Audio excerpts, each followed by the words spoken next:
currently have 3 serial killer tattoos on my leg, followed by another 4 in the coming months. Jeffrey Dahmer is the Milwaukee cannibal. He molested 17 young boys and chopped them up and ate them as well.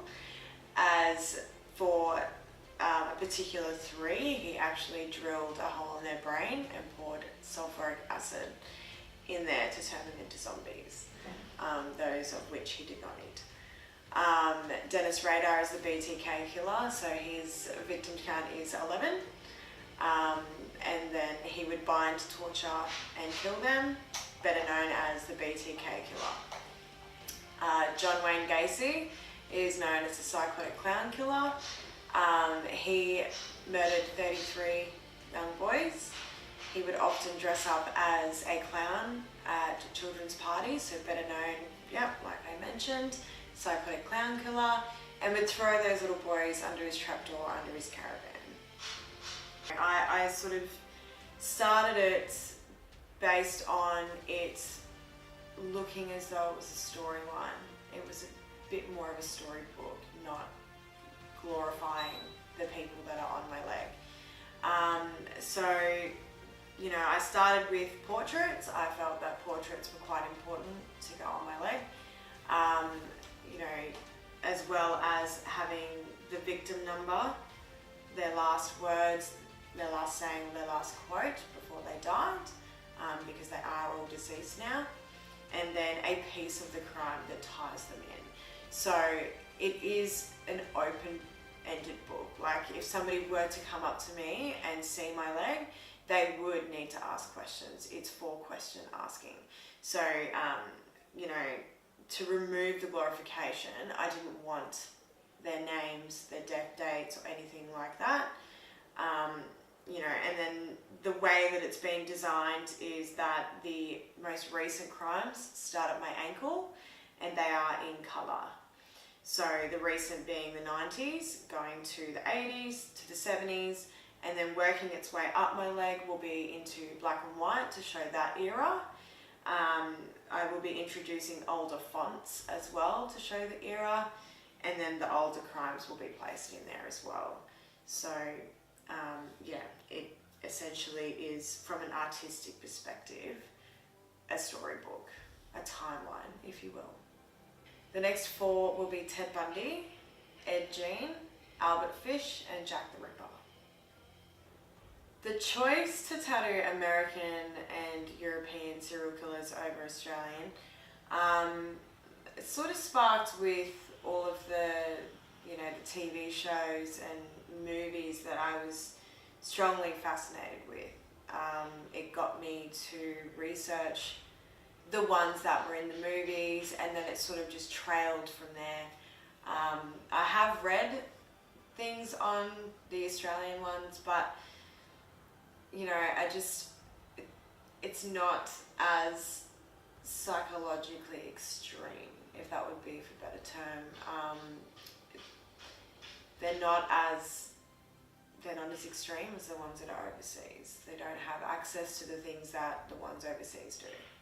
And they're a lot more horrific. So there's a lot more to discuss and look into with those ones. If you're so passionate about something, then any other opinion doesn't really matter. So I don't let other people's judgments or opinion affect me going ahead and getting this done.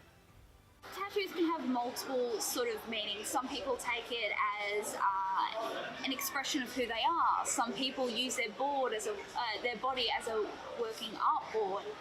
Some people use it to empower them.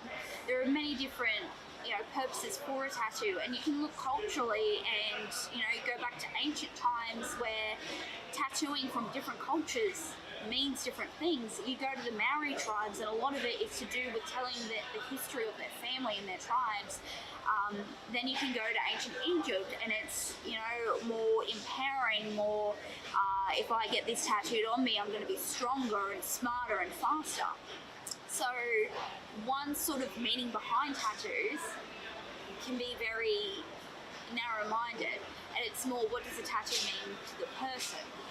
In the end, it's an art form. So to me, the purpose of a tattoo is art.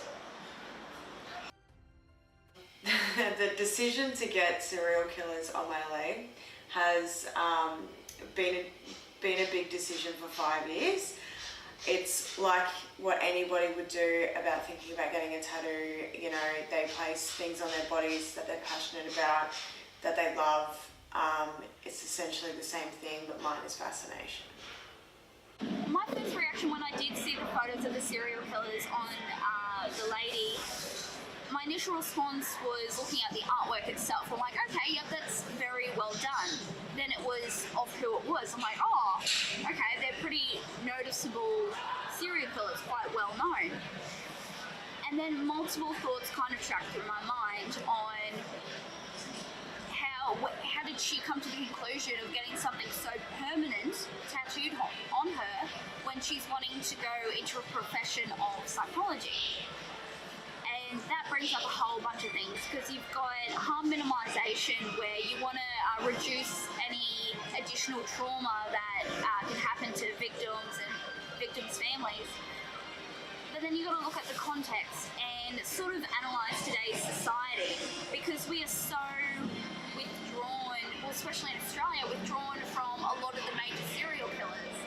Time-wise, it happened so many years ago that I don't think there's that same connection to the horrors that the crimes were. So it's sort of like getting tattoos of your favourite Disney villains. Because we are so far detached, it's sort of like it doesn't have the same impact. It's not like it happened yesterday, or you're alive when they're in the midst of trying to catch that serial killer and you had to go through the emotions with society. It's an interesting way of doing it, to express a fascination with the field. Because you'll ask any criminologist and they'll have a fascination with something, whether it be with a serial killer themselves, the methods that they use, or how they were caught. So to get them tattooed is, it's very permanent. The inspiration behind my serial killer tattoos are the fact that I study forensic psychology, and it's all about inside the criminal mind. So it essentially fascinates me enough to have a career in it, as well as having the art actually displayed on my leg as well. I don't think she's out there to cause additional trauma. I don't think that was her initial thing of, I'm going to get these tattooed for a shock value or for all this attention. There's, from the way that the images were shot and the way her story has been told, it's kind of her expressing her love for the criminology field. But in the way it was done would be very fascinating to try and understand from her point of view and her lens, because my point of view of it would be very different from Joe Bloggs' point of view compared to her point of view.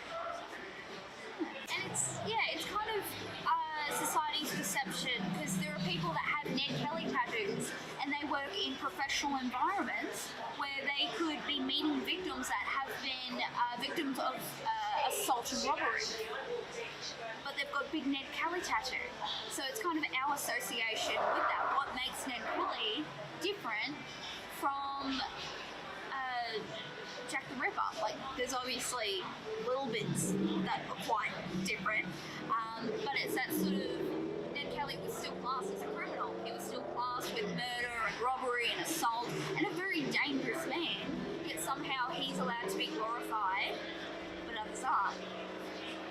But then you've also got society's shift where they're no longer wanting to give notoriety to criminals, so you'll find with a lot of school shootings and assaults that have been happening, they've purposely not been showing the offender, they've been showing the victims and naming the victims, so the victims are known, and the sort of notoriety and fame doesn't initially go to the killer. So it's, society kind of has its values a bit reshuffled, and I'm sure that'll change depending on what context you're in. Honestly, I think if these tattoos were on a man, I don't think it would have the same backlash. And it could simply be because she is a beautiful young lady, so to have tattoos of these men that have done these horrific crimes is very shocking. Because we've got this societal idolized view of women as being nurturing, caring, and gentle, and motherly. So to have something so aggressive is it's shocking. Like, it doesn't sit well with people, so they get unnerved on both conscious and an unconscious level. With men, you see all the time, a lot of them will have aggressive tattoos, and it's kind of like, yeah, as long as it doesn't scare children, type of thing. And like some male tattoos,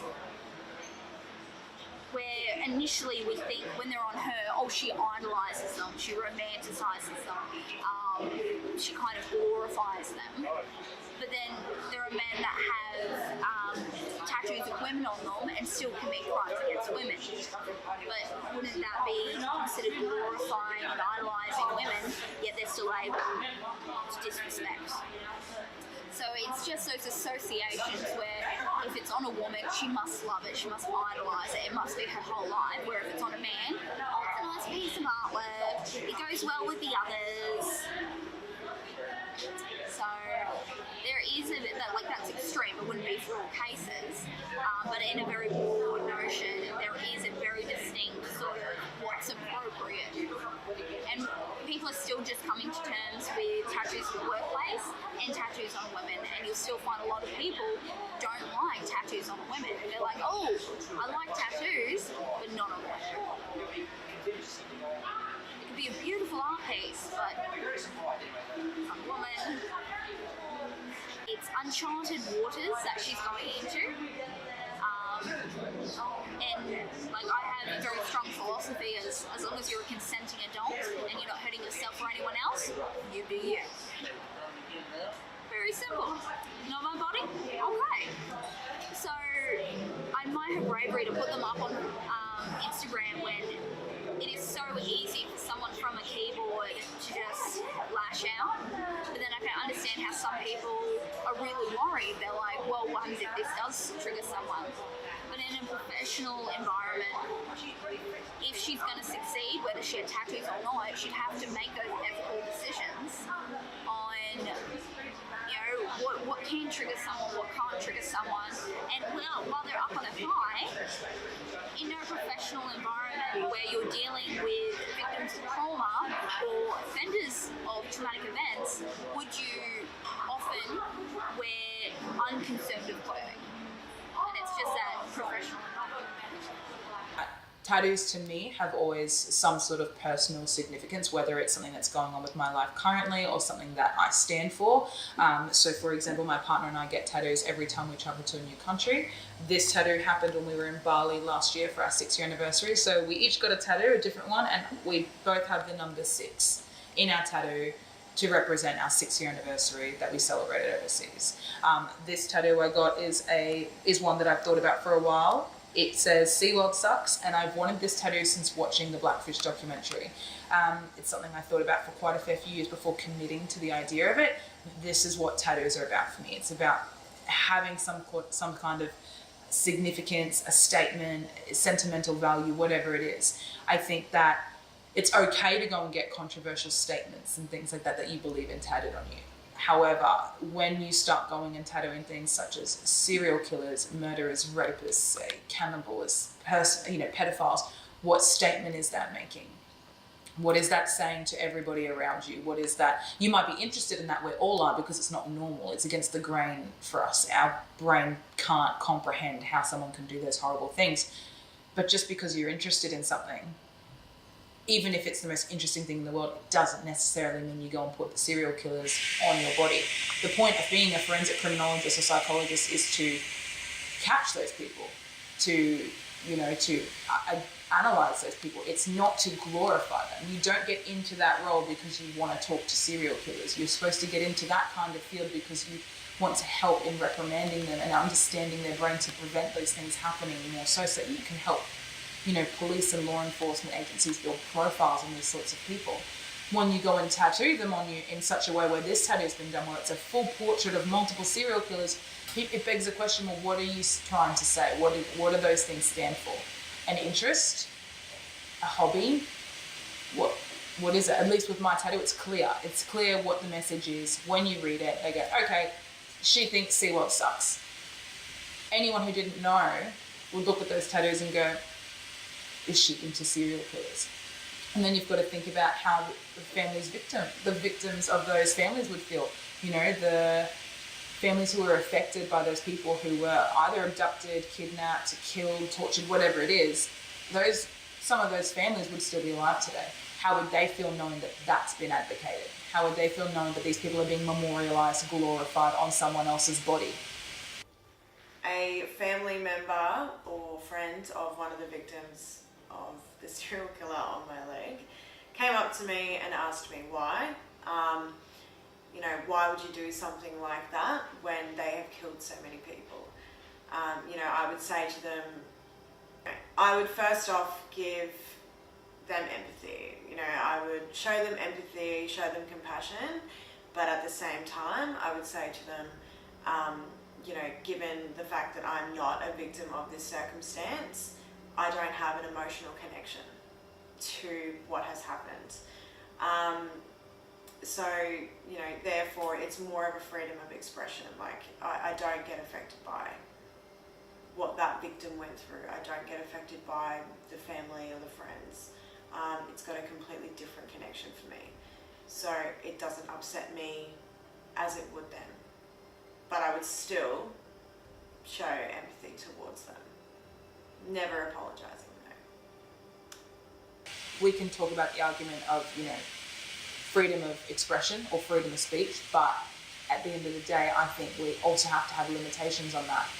You might be a white supremacist and freedom of speech applies to you, but it's generally frowned upon to talk about that topic.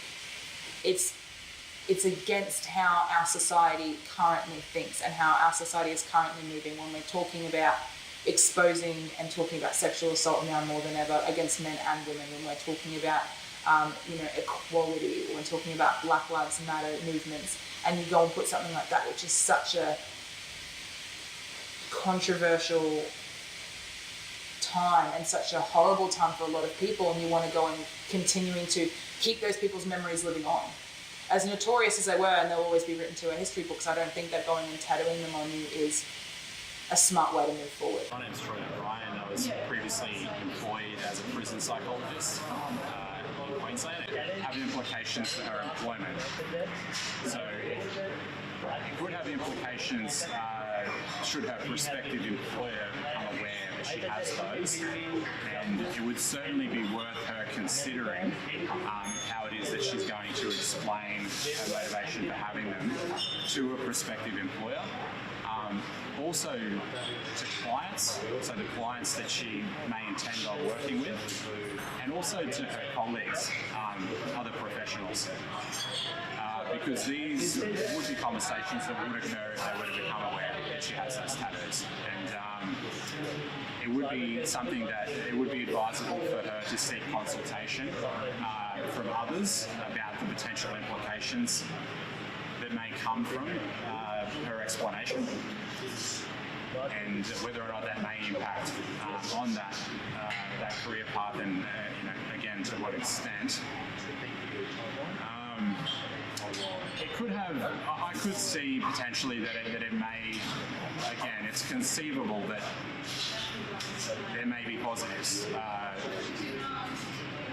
depending on the types of clients that she intends to work with.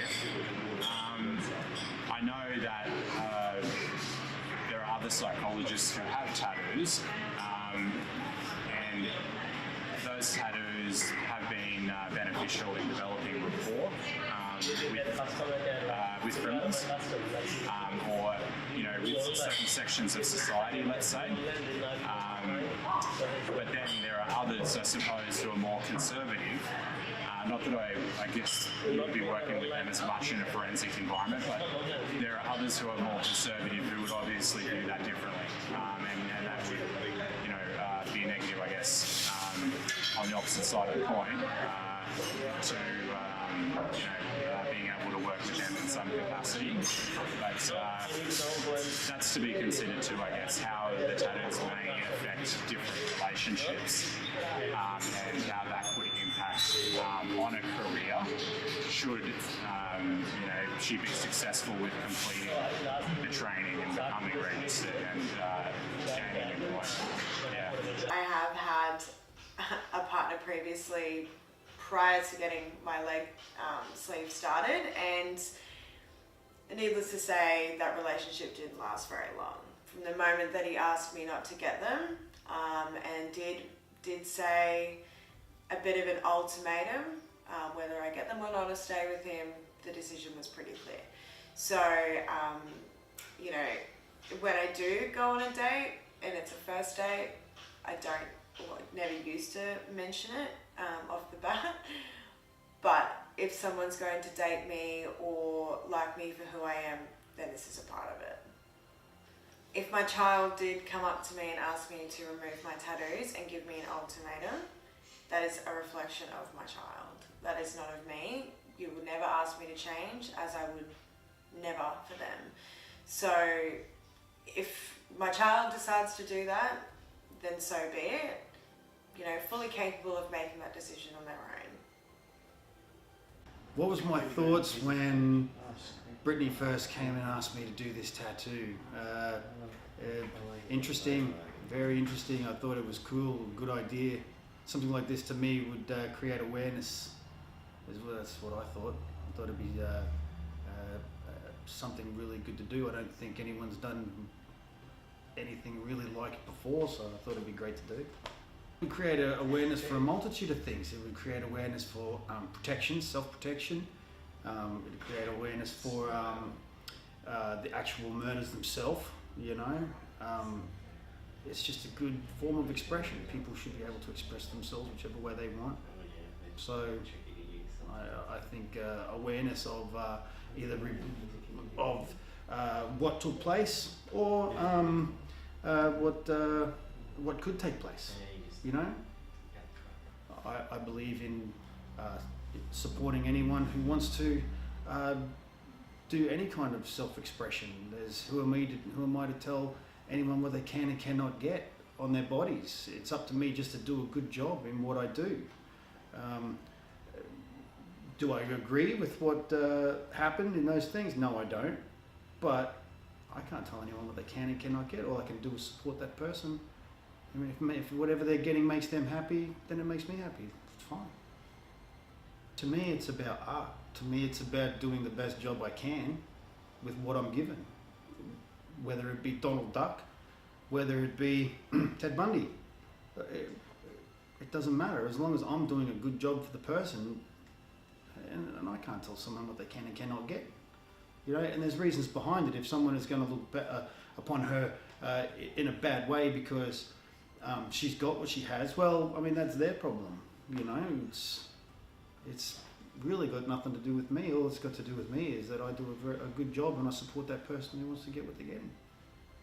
All I got was support from the community, from the artistic community, because people in my field, people like me, don't see. We don't think like the general public think. The general public can actually be quite fucking crazy. We don't think like that. We're not into the meaning behind tattoos can really devalue what we're putting on people's skin. So people can come in with like just absolute crazy ideas and want us to do portraits and stuff this big and put it on their wrist this big, and it can't be done. What I did, I feel I did a fantastic job of what it is, and it's only if people are really looking into it do they see it their way. They're not seeing the artistic side of it like I do. Simple.